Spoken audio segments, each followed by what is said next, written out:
আসসালামু আলাইকুম এভরিওয়ান। অনেকেই আমরা রেস্টুরেন্টে বাটার চিকেন খেয়েছি, তবে আজকে কিভাবে একদম হুবহু রেস্টুরেন্টের মতো বাটার চিকেন বাসায় তৈরি করবেন সেই রেসিপিটি আপনাদের সাথে শেয়ার করব। শুরু থেকে শেষ পর্যন্ত রেসিপিটি দেখবেন, আশা করছি ভালো লাগবে। রেসিপি যদি ভালো লাগে অবশ্যই আমার চ্যানেলে একটি সাবস্ক্রাইব করে পাশে থাকবেন।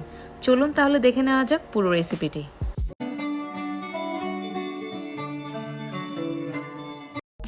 এখানে 400 গ্রাম মুরগির বুকের মাংস এভাবে ছোট ছোট করে কেটে ধুয়ে নিলাম। তবে আপনারা হাড়সহ মাংস দিয়ে এভাবে ছোট ছোট সাইজ করেও এই রেসিপিটি করতে পারেন।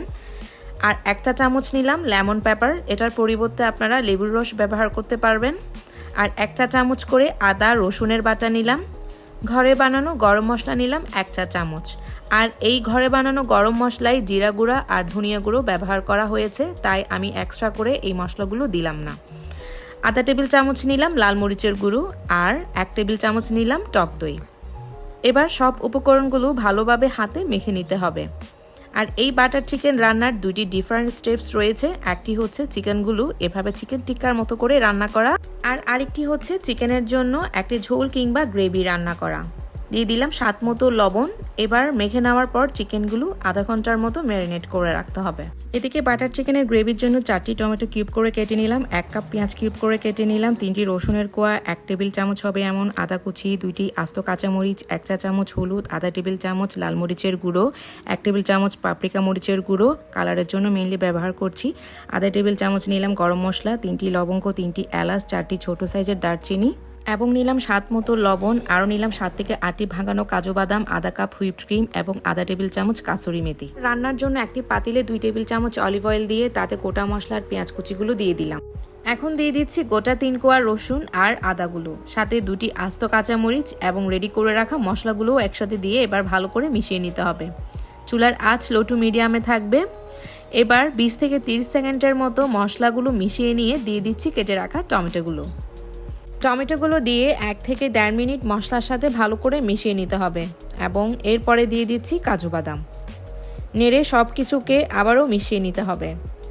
মশলার পাত্রটাতে সামান্য পানি দিয়ে টমেটোগুলো নরম না হওয়া পর্যন্ত 5 থেকে 6 মিনিট চুলার আঁচ মিডিয়ামে রেখে ঢাকনা দিয়ে রান্না করে নিতে হবে। 5 থেকে 6 মিনিট পর ঢাকনাটি খুলে একটু নেড়ে নিলাম। আর এই পর্যায়ে টমেটোগুলো অনেকটা নরম হয়ে এসেছে আর টমেটো থেকে অনেকটা পানিও বের হয়েছে। এবার মশলাটা ভালো মতো কষিয়ে নেওয়ার জন্য এখানে আরও 1 কাপ পানি দিলাম। এবার ঢাকনা দিয়ে আবারও 5 থেকে 6 মিনিট কষিয়ে নিতে হবে। নর্মালি মশলায় টমেটো দিয়ে আমরা যেভাবে রান্না করে থাকি ঠিক সেমভাবে মশলাটাকে কষিয়ে নিতে হবে। আর দেখতেই পাচ্ছেন মশলার মধ্যে পানির পরিমাণটা বেশি পাতলাও রাখিনি আর বেশি ঘনও কিন্তু করিনি। টমেটো, গোটা রসুন, আদা এবং সব কিছুই দেখতেই পাচ্ছেন ভালো মতো নরম হয়ে গিয়েছে আর মশলা থেকে যে কাঁচা গন্ধ সেটাও দূর হয়ে গিয়েছে। এবার মশলাটি ঠান্ডা হওয়া পর্যন্ত অপেক্ষা করতে হবে। এবার ম্যারিনেট করা মুরগির বুকের মাংসগুলো ভেজে নিতে হবে। একটি পাতিলে 2 টেবিল চামচ বাটার দিলাম। বাটারটি মেল্ট হওয়ার পরে মাংসগুলো দিয়ে ভালো মতো ভেজে নিতে হবে। যেমনটা আমরা চিকেন টিক্কা তৈরি করে থাকি ঠিক সেরকমভাবে ভেজে নিলেই কিন্তু হবে। তাছাড়া মুরগির এই বুকের মাংসগুলো রান্না হতে তেমনটা সময় লাগে না। এক পাশটা এভাবে ভাজা হয়ে আসলে অপর পাশটাও এমন লাল লাল করে ভেজে নিতে হবে। চুলার আঁচ লো টু মিডিয়ামে রেখে টোটাল 6 থেকে 7 মিনিট মুরগির মাংসের 2 পাশটা লাল লাল করে এভাবে ভেজে নিলেই মাংসগুলো সিদ্ধ হয়ে যাবে। এবার মাংসগুলো রান্না হয়ে যাওয়ার পর একটি ওভেন প্রুফ ডিশে নিয়ে নিলাম। একটি বাটিতে কয়লা দিয়ে টর্চ করে নিচ্ছি কয়লাটা বার্ন করার জন্য। তাতে সামান্য তেল দিলাম আর এমন ধোঁয়া উঠলে সাথে সাথে ঢাকনা দিয়ে কভার করে নিতে হবে প্রায় 8 থেকে 10 মিনিটের জন্য, যাতে মাংসের ভিতরে তন্দুরি ফ্লেভারটা ভালো মতো আসে। আর এদিকে গ্রেভিটা অনেকটা ঠান্ডা হয়ে এসেছে। এবার গ্রেভিটা ব্লেন্ড করে নিতে হবে। গ্রেভিটা গরম অবস্থায় ব্লেন্ড করতে যাবেন না, অবশ্যই ঠান্ডা হয়ে এলেই কিন্তু ব্লেন্ড করবেন। গ্রেভি থেকে গোটা মশলাগুলো অবশ্যই তুলে নিতে হবে, না হয় গোটা মশলা সহ একসাথে ব্লেন্ড করে নিলে বাটার চিকেনের কালারটা কালচে হয়ে যাবে। আর এখানে হাফ কাপের মতো পাতিল ধোয়া পানি দিয়ে দিচ্ছি। ব্লেন্ড করার পর দেখতে এমনটা হবে।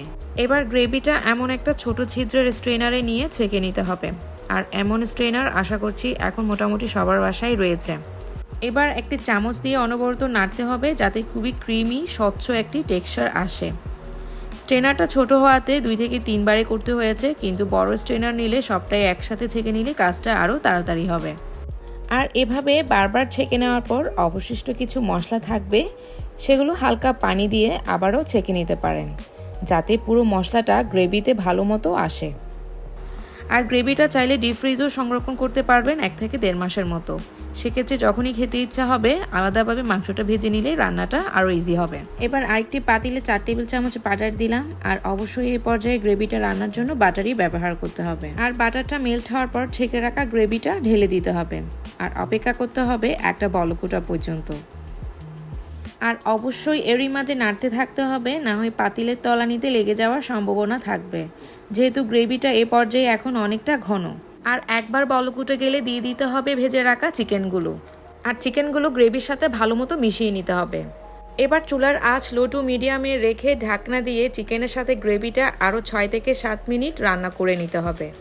তবে এরই মাঝে ফাঁকে ফাঁকে ঢাকনা তুলে গ্রেভিটা ভালো মতো নাড়িয়ে দিতে হবে, যাতে পাতিলের তলানিতে গ্রেভিটা লেগে না যায়। প্রায় 6 মিনিট পরে ঢাকনাটা তুলে এবার অ্যাড করছি 1 টেবিল চামচ চিনি। যেহেতু অনেকগুলো টমেটো ব্যবহার করা হয়েছে এই গ্রেভিতে, তাই এর স্বাদটাকে ব্যালেন্স করার জন্য চিনি অবশ্যই ব্যবহার করতে হবে। এরপরে দিয়ে দিচ্ছি হাফ কাপের মতো হুইপড ক্রিম। আর বাটার চিকেনের রান্না শেষে অবশ্যই এই হুইপড ক্রিমটি ব্যবহার করতে হবে। এবার 2-3 মিনিট একটু ফুটিয়ে নিতে হবে। এরপরেই দিয়ে দিব কাসুরি মেথি। কাসুরি মেথি অবশ্যই ব্যবহার করতে হবে। এই সব কিছু থাকলে একদম রেস্টুরেন্টের মতো ফ্লেভার পাবেন আপনারা এই বাটার চিকেনের। এবার সব কিছু ভালো করে মিশিয়ে নিয়ে চুলা বন্ধ করে ঢাকনা দিয়ে দিলেই হয়ে যাবে গরম গরম বাটার চিকেন। আর এই বাটার চিকেন দিয়ে নান রুটি, পরোটা বা যে কোনো ধরনের রাইসের কম্বিনেশন খুব সুন্দরভাবে মানিয়ে যায়। দেখতেই পাচ্ছেন বাটার চিকেনের গ্রেভিটা কেমনটা হয়েছে দেখতে। কালারটাও বেশ সুন্দর এসেছে। ঘনত্বটা কিন্তু এমনই হবে, বেশি ঘন করাও যাবে না, আবার বেশি পাতলা করাও যাবে না। আর এটি হুবহু খেতে একদম রেস্টুরেন্টের মতোই ফ্লেভার হয়েছে। আপনারা আমার এই রেসিপিটি ফলো করে একবার হলেও বাসায় তৈরি করে দেখবেন। আর রেসিপিটি কেমন হয়েছে জানাবেন। যারা দেখছেন আমার এই রেসিপিটি, প্লিজ তারা আমার চ্যানেলে একটি সাবস্ক্রাইব করে পাশে থাকবেন।